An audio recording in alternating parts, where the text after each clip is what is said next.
Hi everyone. एक बार फिर से आप सभी लोगों का स्वागत एक और बेहद इंपॉर्टेंट टॉपिक में। तो आप सभी लोगों को ध्यान से सुनना है। एसएससी एमटीएस 2025 का जो पेपर हुआ है उसने पूरा कट ऑफ पैटर्न हिला दिया है। आज हम बात करेंगे पेपर के रियल डिफिकल्टी लेवल पर, किस सब्जेक्ट ने गेम पलटा, सेशन 2 का जो एग्जैक्ट इम्पैक्ट रहेगा वो कैसा रहेगा, और final expected cut off category wise क्या रहेगी। तो ये वीडियो ऐसे ही हवाबाजी गैस पर नहीं है, प्योर स्टूडेंट डेटा पर आधारित इस वीडियो को मैंने प्रिपेयर किया है। तो एक एक करके हर बात को आप लोगों को ध्यान से सुनना और समझना है।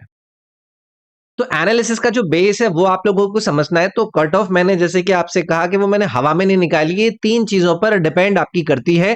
पहला है पेपर का डिफिकल्टी लेवल, दूसरा है सब्जेक्ट का ट्रेंड क्या है कि भाई जी के, इंग्लिश, मैथ और रीजनिंग, और स्टूडेंट्स के रियल अटेम्प्ट्स और एक्यूरेसी कैसी है। और यहां पर एनालिसिस लगभग 14,000 से ज्यादा स्टूडेंट्स के पोल से बना है, जो कि मैंने ऑनलाइन अवेलेबल प्लेटफॉर्म से पिक किया है। एंड देन उसके अंदर कुछ अपना टेस्ट डालकर आपके लिए ये वीडियो मैंने प्रिपेयर करी है। तो सेशन सिस्टम पहले मैं आप लोगों को समझाता हूं। एसएससी एमटीएस में 2 सेशन होते हैं। सेशन 1 आपका सिर्फ क्वालिफाइंग नेचर का होता है, सभी लोगों को पता है, जिसमें रीजनिंग और न्यूमेरिकल एप्टीट्यूड यानी कि मैथ आता है। मार्किंग का उसके अंदर क्या होता है, कोई भी नेगेटिव मार्किंग नहीं होती है, सिर्फ आपको उसको क्वालिफाई करना होता है, और इसका कट ऑफ में कोई भी रोल नहीं होता है, ये सबको पता है। फिर दूसरी तरफ सेशन 2 होता है, जिसमें जनरल नॉलेज और इंग्लिश लैंग्वेज इंक्लूडेड होते हैं। मार्किंग कैसे होती है कि हर क्वेश्चन 3 नंबर का, नेगेटिव अगर होगा तो 1 नंबर आपका सही में से निकल जाएगा, यानी कि नेगेटिव मार्किंग -1। और यहीं से आपका सिलेक्शन होता है सेशन नंबर 2 से, और यहीं से आपकी कट ऑफ भी तैयार होती है। तो इसीलिए हम पूरा जो फोकस करेंगे वो इसी सेशन नंबर 2 पर करेंगे। ठीक, चलिए भाई, अब देखते हैं पेपर का जो रियल नेचर था वो कैसा था। सेशन 2 में जीके और इंग्लिश आई, मैथ और रीजनिंग का कोई भी रोल इसके अंदर नहीं था। तो शिफ्ट वाइज क्या हुआ, कुछ शिफ्ट्स में हमने देखा कि जीके टफ थी, और कुछ शिफ्ट्स में हमने देखा कि इंग्लिश इजी थी। तो ओवरऑल जो पेपर का कॉन्टेक्स्ट है वो क्या है, वो मिक्स है।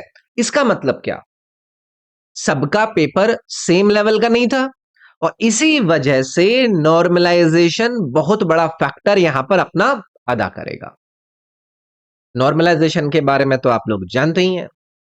अगली चीज है जी के पैटर्न का डिटेलिंग समझना। तो यहां पर ध्यान से आप लोगों को समझना है कि भाई सबसे बड़ा जो शौक आया ना वो जीके में आया। जो शुरुआती शिफ्ट्स थी उसमें हिस्ट्री और बुक्स एंड ऑथर्स ये आपको इन्वॉल्व नजर आए, लेकिन जो बाहर वाली शिफ्ट्स थी, जो लेटर शिफ्ट्स थी, उसमें इकोनॉमिक्स 3 से 4 सवाल, साइंस के 3 से 5 सवाल, folk culture, current affair almost उसके अंदर 0 था। ये हमने लास्ट की शिफ्ट्स में देखा। मतलब स्टैटिक जीके हैवी हो गई आपकी। जो सिर्फ करंट अफेयर्स पढ़ रहे थे उनको फिर प्रॉब्लम हुई, बाद वाले आपके जो शिफ्ट्स के पेपर हुए थे। तो ये एक बेसिक ऑब्जर्वेशन आपके इन शिफ्ट वाइज करी गई। अब रियल नंबर्स को हमें थोड़ा ना समझना होगा, रियल नंबर्स को हमें थोड़ा सा देखना होगा। पोल में 60% स्टूडेंट्स ने 40 से 45 क्वेश्चंस को अटेम्प्ट किया, और 20% स्टूडेंट्स ने लगभग 30 से 39 यानी कि 30 to 39, और 15% स्टूडेंट्स ऐसे थे जिन्होंने 20 to 29 क्वेश्चंस को अटेम्प्ट किया, और सिर्फ 5% ऐसे थे जिन्होंने 45 से ज्यादा क्वेश्चंस को अटेम्प्ट किया। अब इसका मैं कंक्लूजन क्या निकालूं, ये कंपटीशन बहुत टाइट है, यही तो निकलेगा। ज्यादा लोग हाई जोन में आपको नजर आ रहे हैं, यही आपने यहां पर कंक्लूजन निकाला ना। तो फिर क्या, हार्ड शिफ्ट का स्कोर समझेंगे सब्जेक्ट वाइज। अगर आपकी शिफ्ट टफ थी तो रियलिस्टिक स्कोरिंग आपके सामने जो मैंने बताई है वो ये बनेगा कि जीके के अंदर 14 से 15 सवाल करेक्ट बन रहे हैं, और इंग्लिश के अंदर 20 के अराउंड बताए गए हैं। तो टोटल आपका लगभग 34 क्वेश्चन बनता है, इंटू 3 करेंगे 102 मार्क्स आपके। तो 100 प्लस स्कोर अगर है तो उनके बहुत ही स्ट्रांग चांसेस हैं और अगर किसी के 95 प्लस है तो वो बॉर्डर लाइन पर है, लेकिन वो भी होपफुल रहेंगे। अब इजी शिफ्ट की तरफ हम बढ़े। इजी शिफ्ट में यूआर कैटेगरी यानी कि जनरल कैटेगरी का मैंने रेंज रखा है भाई 118 से 120 प्लस। ओबीसी में यही मैंने रखा है 115 प्लस। ईडब्ल्यूएस कैटेगरी के अंदर मैं इसको रख रहा हूं 113 plus. SC 105 plus. ST 101 plus. अब आप मुझसे पूछोगे कि क्यों इतना हाई दिखा दिया भाई? पेपर इजी यार, अटेम्प्ट लोगों ने ज्यादा किए, एक्यूरेसी लोगों की ज्यादा है, इसीलिए कट ऑफ नेचुरली ऊपर जाती है। फिर समझ गए? अब आप दूसरी तरफ आएंगे हार्ड शिफ्ट्स की तरफ, इनके रॉ स्कोर की बता रहा हूं मैं।